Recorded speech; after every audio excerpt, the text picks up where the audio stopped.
মসজিদ কোন যুবকরা যাও না বলি তো আজকে মসজিদ গুলোর উপরে জুলুম অত্যাচার হতে লেগেছে।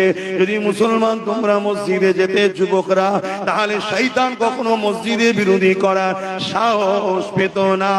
এ যুবকেরা, তরুণেরা, আল্লাহ নবী নবী দয়া নবী যখন দুনিয়া জমিনে আসলে ইনসাফের কথা বলতে লাগলে, ইনসানিয়তের কথা বলতে লাগলে, মানবতার কথা বলতে লাগলে, গরিবের কথা বলতে লাগলে। এখানে আরো একটা বলে দিই, আমাদের মধ্যে অনেকে ধারণা এসে গেছে ইসলাম মানে নামাজ, রোজা, দাড়ি, টুপি, এগুলো। এটা আমাদের মধ্যে অনেকের ধারণা এসে গেছে, বিশেষ করে মোল্লা মৌলী সাহেবদের মধ্যে। শুনছেন তো? একবার এক আল্লাহকে মানা, দ্বিতীয় বিষয় হলো রিসালাতের উপরে ঈমান আনা, 3 নম্বর বিষয় হলো জুলুমকে মিটাও। শুনছেন তো নাকি? জুলুমকে মিটাও, এটা ইসলামের প্রথম কাজ। আর বাকি যেটা আল্লাহ রাসূল, ওটা হলো চাকরি। চাকরি পাওয়ার পরে প্রথম কাজ হলো কি? জুলুমকে মিটাও, অন্যায় মিটাও। আমার নবীর দরবারে এক ইহুদি ধর্মগুরু, ইহুদি আলেম এসেছে।